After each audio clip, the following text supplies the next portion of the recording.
Welcome to the Value Meta. Today we're moving into Mono White Devotion. So this is a Mono White Devotion list you can build with your starter account on Arena to play Pioneer. It is not the optimal Mono White Devotion list. If you look on online, you'll find better ones with 9 lives and Solemnity.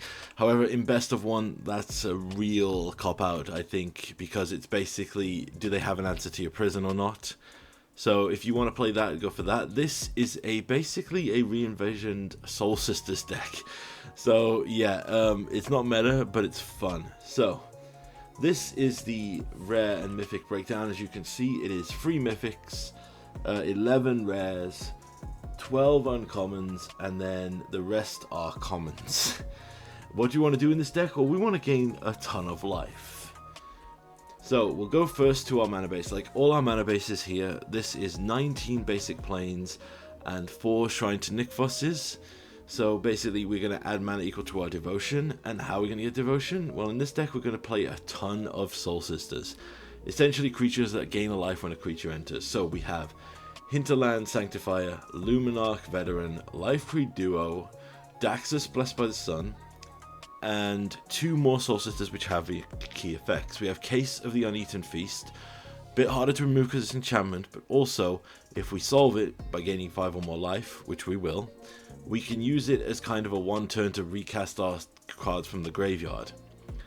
And our other one is Hildia, Guided by Light. She is a Soul Sister with Warp 1 that will also let us draw a card in our end step, giving us a bit of card advantage if we've gained life.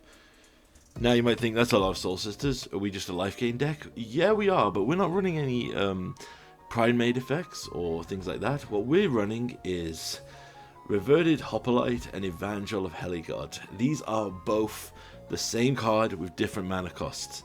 Basically, they say that when they enter, create a number of 1/1s equal to the number of devotion that you have. So basically, we want to ramp out a few Soul Sister effects, play these, make a couple of tokens, gain incrementally a ton of life. So if we have 3 Soul Sister effects and we play Evangel of Heliod and have 5 devotion, that's Heliod and 5 tokens, so 6 creatures entering, triggering our 3 Soul Sisters, gaining 18 life.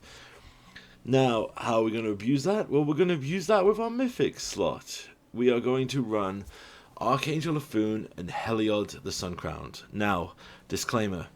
Heliod the Suncrowned is definitely the better option here. Originally I had 3 of them in the deck, but I really love Archangel of Foon as it's an older card that I'm really interested in. Also, that scenario I just laid out with 18 life gain triggers is 18 Heliod targeted triggers that you have to manually click through, and I did not have the stamina to do that quick enough for Arena's timer. So Archangel of Foon is the same, because basically whenever we gain life we put a 1/1 count on every creature we control. No targeting, no nonsense. We can just do it like that. Also, Archangel of Foon does some really stupid things where, for example, if we have the Foon out and we play one of the Heliod devotion creatures and make like 5 creatures with 2 or 1 Soul Warden, all of those creatures, it adds an insane amount of power to the board. It's really stupid, but yes, if you are crafting this and have the devotion, I would say Heliod is probably the better option, but Archangel of Foon is the easier option. And finally, just for a little bit of removal, just in case we run into anything too hard, we have Iriet's Lullaby, which is a 2-mana sorcery that lets us kill a tapped creature and gain us 2 life. So that is the deck. We are going to play Soul Sisters, gain life, make a ton of creatures, and try to outlast our enemies. Let's see how the deck did. Straight into the games with Mono White Devotion. So here's our first opponent. Our opening hand, we have everything we want. We have a turn 1 Case of the Uneaten Feast. We do need a second Plains, which is very risky here, which we got, so that's fine. So let's go Case of the Uneaten Feast. Opponent's on Rakdos, so there'll be a ton of removal. But the resilience of Soul Sisters is we just keep playing creatures. So there's a Daxos, Blessed by the Sun, gaining us a life. Opponent will immediately respond, killing it, which is really funny because one of the things I've said before is your removal is premium. Okay, opponent plays an Unstoppable Slasher, so we'll go another Daxos, gain a life, into a Hinterland Sanctifier, gain 2 life. So we're at 24 now, and if they swing in with the Unstoppable Slasher, we can just let it through. Second Unstoppable Slasher, so interesting. Another Fortsies here. And the complete disrespect to our Archangel Laffoon here is hilarious. They take our Devotion Creator. So with this, it's perfect. So we'll play in a Johnny's Welcome, play the Archangel Laffoon, gain all these cards. Johnny's Welcome was in the place of the removal in the first games. And I look at this and I'm like, you know what? I'm going to attack in. We hit them down. They go down to 13. We will then let them pass. Croakser. We lose 3. We're down to 12. They attack in, hitting us down to 10. We go down to 5. We just move to combat, swing in for lethal. Oh, no, not lethal, sorry. Put them down to 1. We go up to 12. So, solve the Uneaten Feast. I forgot to also mention in the tech that Archangel Laffoon has life gain. So they make a Fable of the Mirror Breaker token. They pass it back. So they could have removal for the Archangel here, but we drew a second one. So, you know what? Second Archangel. Gain 3 life. Put 6 counters on everything we control. Mega kill, and our opponent concedes. Good game. Game 2, and we're off to the races. This hand does not have devotion payoffs. Sorry, it doesn't have any of our big payoffs, but it does have a lot of stuff. Ooh, a toxic deck. Right, I'm going to play Luminarch Veteran, because that's something that we can trade with the Death Toucher that will come back. I'm going to presume that our opponent has removal. Oh, there's a hybrid Deathwing. Yeah, I'm not going to let them... This is a toxic deck, which is very prevalent in the early game, so...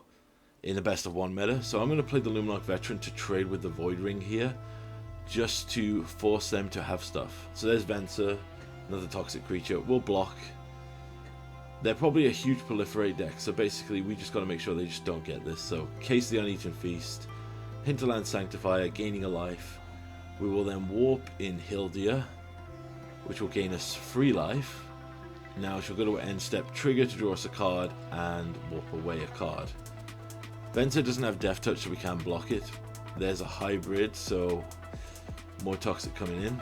We're just going to block here. Not going to let you give us a toxic counter unless we absolutely have to. They play another land. 4 mana here, so let's play Hildia, Guided from Light from Exile. That will gain us 3 life. I will then let it go. We need to draw 1 more land here. There it is. So now we can start playing... Ooh, Corrupted, yep. So this is a blue-black toxic proliferate deck. They basically give us a toxic counter like they do here, and they pass back. 5 mana here. I'm just going to play the Revered Hoplite to give us more blockers. That will create us 4 tokens, and as you can see here, it gives us 15 triggers to gain life. Absolutely insane. Swinging in with our 2 creatures. They go down to 19. We'll draw a card. Shrine to Nykthos is crazy. We could probably avenge Evangelical of Heliod here and Luminarch Ascension. We need a payoff like Heliod or the Archangel here to kill him. Rona's Vortex is just going to put that on top of our deck, 3rd from the bottom. Interesting choice. Oh, the Archangel. Oh, this is huge. Alright, so using 2 mana here, I'm going to play the Luminarch Veteran. Gain 2 life. I'm going to warp in Hildia, Guided by Light. And our opponent concedes with the Archangel Laffoon coming down. Oh, that would have been so big. Final match here with Mono White Devotion. This hand has everything we want. We just need to keep hitting mana. So let's play the Case of the Uneaten Feast and see what we're up against. Mirix, Elvish Mystic, okay. Hinterland Sanctifier. We desperately need to draw some lands here because this is looking pretty dire. Particularly if it's a mono green ramp deck. Gala Greeters looks like a big ramp deck.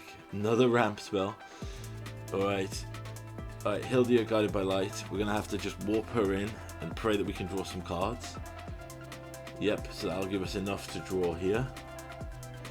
No land, which is looking pretty dicey here. Gala Greeters, triggering Alliance. Making more treasure.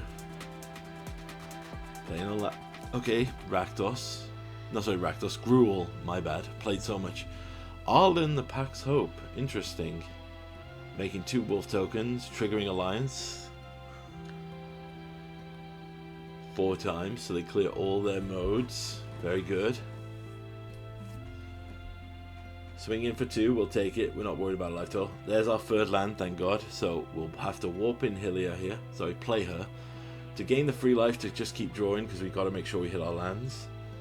There's a Shrine to Nykthos, that's big. So, alright, they're going to play Arlen, the Pack's Hope. We are just going to have to probably sit back here and hope that we can dodge something like an Ugin or an Ulamog or some kind of big Gruul ramp payoff that they might have. Alright, now let it go. Alright, trying to play Daxos. We're going to increase our devotion here. Daxos will gain us free life. Then we play the Life Creed duo here.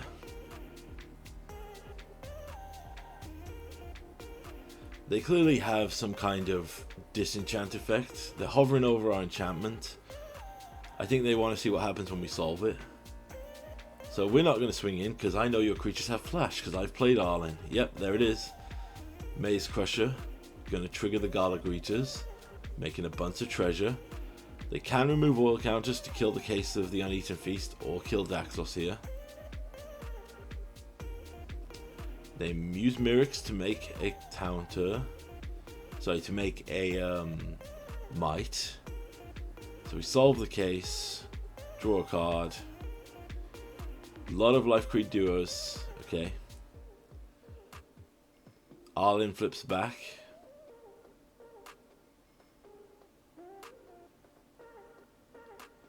So until the next turn, everything will have flash or become a creature. This Arlen was so disappointing because the night and day cycle, it triggers it. Yeah, it doesn't bode well for. Alright, Maze Crusher takes out Daxos, reducing our devotion. They have 1 card in hand here. They could just swing in for some massive damage here. Yep, there it comes. But we're on 32 life here, so we're happy to take it. They make another Might to pump up the Gala Greeters. Very nice trick there. They were hoping I would maybe trade with Hilda, but I need card draw more than I need anything else in this deck. So, draw for turn, finds us a land. I think our best bet here is to play the Evangelical to just increase the devotion. So, you see here, watch how many triggers we get. 6, triggering all this to give us 28, gaining us 28 life in total. This makes us very hard to kill with most traditional decks. We're at 48 life in total. I'm going to attack Arlen here with the Life Creed duo. They have fly-in, nothing they have reach. And we'll draw a card. Alright, so this is the crazy thing. As we've shown in previous devotion decks, a double Nykthos is great, particularly in a situation like this. So what we could do, if we get the chance here, is we could Nykthos, play Archangel, play the Nykthos, trigger it again, play the Evangelical, and you'll just see the ultimate reason why I made this deck like this. Opponent swings in for 10, don't care about 10 damage, we're only on 37 life. It's like we're playing Commander. Right, they have 1 card in hand. What are they going to do with it? Not a lot. Okay, so first, Nykthos, Shrine to Nyx. Archangel of Foon. Enters.